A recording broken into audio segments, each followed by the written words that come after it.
আসসালামু আলাইকুম। কেমন আছেন সবাই? আশা করছি সবাই ভালো আছেন। আলহামদুলিল্লাহ আমিও ভালো আছি। আজকে আমার ছুটির দিন। নরমালি আমি এই ধরনের ভিডিও রেকর্ড করি না এবং সেটি অনলাইনেও দিই না। আজকে মনে হলো যে একটি বিশেষ বিষয় যেটি আমরা যারা প্রবাসে থাকি তাদের বিশেষ করে সংযুক্ত আরব আমিরাতে দুবাইতে থাকি তাদের জানার প্রয়োজন এবং যারা আসবেন দুবাইতে তাদেরও জানার প্রয়োজন। এই দেশের আইন কতটা কঠিন এবং সেটার প্রয়োগও যে কতটা কঠিনভাবে করা হয় সেটি জানানোই এটার উদ্দেশ্য। গত ১ সপ্তাহ আগে আমাদের অফিসে আমাদের ম্যানেজার আমাদের সবাইকে ব্রিফিংয়ের জন্য ডাকেন। তো তখন উনি আমাদেরকে একটি তথ্য দেন। সে তথ্যটি হচ্ছে আমাদের অফিসেরই একজন এমপ্লয়ি যিনি দীর্ঘদিন যাবৎ অর্থাৎ ৮ বছর যাবৎ সুনামের সাথে কাজ করছেন এবং উনি যেই প্রতিষ্ঠানে কাজ করছেন সেটি পৃথিবী বিখ্যাত প্রতিষ্ঠান। সবাই সে প্রতিষ্ঠানটিকে চেনে এবং খুব রেসপেক্টও করে এবং এটি সংযুক্ত আরব আমিরাতেও এটার যথেষ্ট প্রভাব রয়েছে। তো ঘটনা যেটি হয়েছিল, এই ভদ্রলোক ওনার ব্যক্তিগত গাড়ি থামিয়ে রাস্তা থেকে অবৈধ দোকান থেকে উনি খাদ্যদ্রব্য ক্রয় করছিলেন, যেটি এই দেশের আইনে সম্পূর্ণ নিষিদ্ধ এবং অবৈধ। তো নর্মালি এই দেশের ফুটপাথে কোনো প্রকার অবৈধ দোকান লক্ষ্য করা যায় না। তারপরেও কিছু অবৈধ প্রবাসী বা অভিবাসী যাই বলেন তারা এসে পান, সিগারেট, তারপর অন্যান্য ছোট ছোট দ্রব্য নিয়ে এগুলো ক্রয় বিক্রয় করতে থাকেন। তো ওই ভদ্রলোক ওনার পছন্দের ডাল ভাজা কেনার জন্যে উনি রাস্তার পাশে দাঁড়িয়ে ক্রয় করছিলেন ওখানে। তো ইতিমধ্যে দুবাই পুলিশের আরেকটি উইং যেটি সিআইডি সাদা পোশাকে ওনাকে অ্যারেস্ট করেন। দোকানের বিক্রেতা বিষয়টি বুঝতে পেরে আগেই পালিয়ে যান, কিন্তু ওই ভদ্রলোককে পুলিশ অ্যারেস্ট করে সংশ্লিষ্ট থানায় নিয়ে যান। উনি যখন অফিসে ফোন করেন যে আমাকে 4 দিন যাবৎ থানায় আটকে রাখা হয়েছে, তখন অফিস ইমিডিয়েটলি ওনার জন্য ল অ্যাডভাইজার এবং লোকাল যে পিআরও অর্থাৎ যিনি এই দেশের লোকাল পাবলিক রিলেশনশিপ অফিসার, অর্থাৎ উনি নিজেও আমিরাতি, উনি যান। তখন ওনার জন্যে অনুরোধ করার সাথে সাথে পুলিশ বলেন এই ব্যক্তি পৃথিবী বিখ্যাত কোম্পানিতে কাজ করেন, উনি দীর্ঘ 8 বছর যাবৎ কাজ করেন এবং উনি শিক্ষিত মানুষ, এই দেশের সমস্ত আইন কানুন উনি জানেন। জানার পরেও উনি এই ধরনের অবৈধ দোকান থেকে সামগ্রী ক্রয় করছিলেন, যেটি কোনোভাবেই অনিচ্ছাকৃত ভুল হতে পারে না এবং এটি ওনার ইচ্ছাকৃতই ছিল এবং উনি দীর্ঘদিন যাবৎ এই কাজটি করেছেন। সুতরাং আমরা ওনাকে কোনোভাবেই ছাড়ব না। আপনারা ওনার ভিসা ক্যান্সেল করেন, ওনাকে টার্মিনেট করেন, we will deport him. Company বাধ্য ছেলের মতো ওনাকে টার্মিনেট করে ওনার ভিসা ক্যান্সেল করে ওনাকে ওনার নিজ দেশে ডিপোর্ট করে দেয়। আমি সঙ্গত কারণে ওনার নাম এবং ওনার ন্যাশনালিটি সম্বন্ধে আমি বলবো না। তো এখান থেকে শেখার বিষয়টি হচ্ছে যারা অলরেডি সংযুক্ত আরব আমিরাতে আছেন, আমিরাতের দুবাইয়ে আছেন, অথবা যারা আসবেন, অথবা যারা অ্যাজ এ ট্যুরিস্ট এখানটা আসার চিন্তা করতেছেন, তো এইখানে লুকায় জোড়ায় যারা এই ফুটপাথে দ্রব্য সামগ্রী বিক্রি করেন ওনাদের কাছ থেকে ভুলেও এটা ক্রয় করতে যাবেন না, কারণ আপনার পাশে কখন এসে ক্রেতা সেজে একজন পুলিশের সদস্য অথবা সিআইডির সদস্য দাঁড়িয়ে থাকবেন, এটা আপনি নিজেও টের পাবেন না, এবং তৎক্ষণাৎ আপনাকে ধরে ডিপোর্ট করে দেবেন। এর অর্থ হচ্ছে আপনি জিসিসি কান্ট্রিভুক্ত আর কোনো দেশে কখনোই প্রবেশ করতে পারবেন না, যেটি আপনার ভবিষ্যতের জন্য খুবই বেদনাদায়ক একটি ঘটনা। দ্বিতীয় বিষয়ে যেটি নিয়ে আমি আলোচনা করব সেটি হচ্ছে এই দেশে যারা মেট্রো অর্থাৎ মেট্রো রেইলে চলাফেরা করেন, তারা অনেক সময় লো ব্যালেন্স নিয়ে চলাফেরা করেন। অনেক সময় মাঝে মধ্যে আমারও হয়েছে, অনেক সময় সেটি ইচ্ছাকৃত হয়, অনেক সময় অনিচ্ছাকৃত হয়। আমি শুধু আমার বাংলাদেশি ভাইদের জন্য বলছি।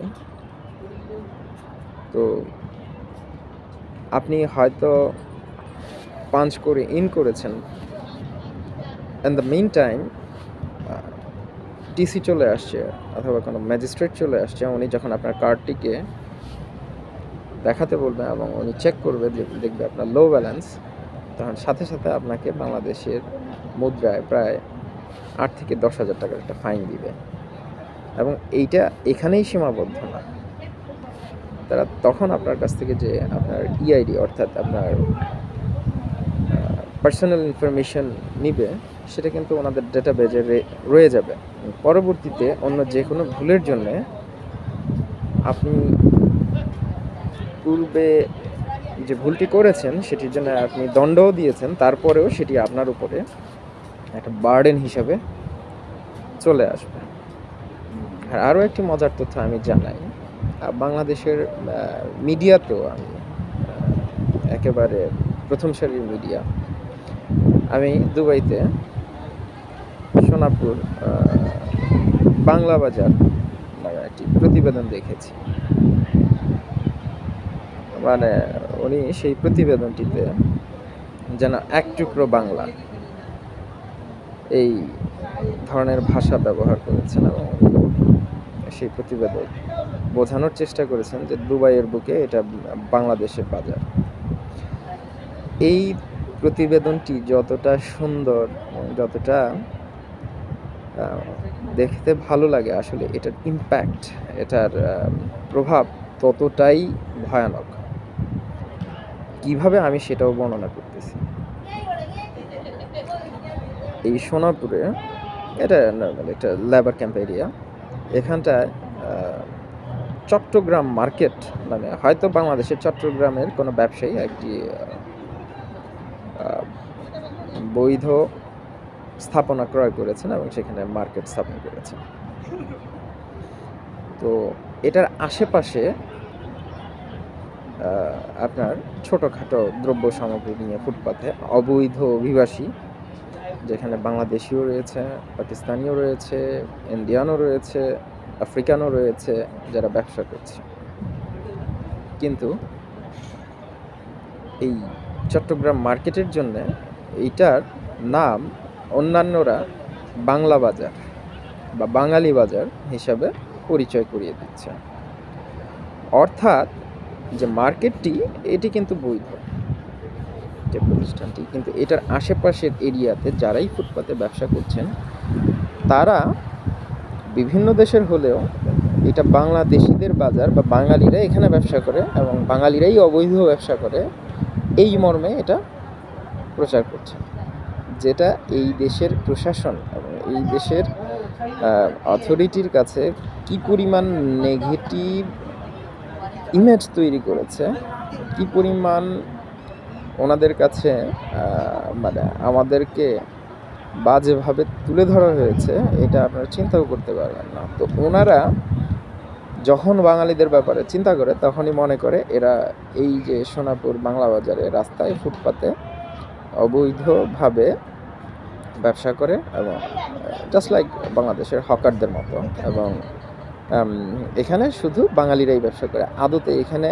বিভিন্ন ন্যাশনালিটির লোকজন ব্যবসা করতেছে, কিন্তু নাম হচ্ছে বাঙালিদের। তো এই জন্য বাইরের দেশে এসে আপনি কতটা লাভবান হচ্ছেন অথবা কতটা আর্ন করতেছেন, এইটার জন্যে কখনোই কোনো ইল্লিগ্যাল কাজ, কোনো অবৈধ কাজকে আমাদের অর্জন হিসাবে প্রকাশ করতে যায় না, দেখাইতে যায় না।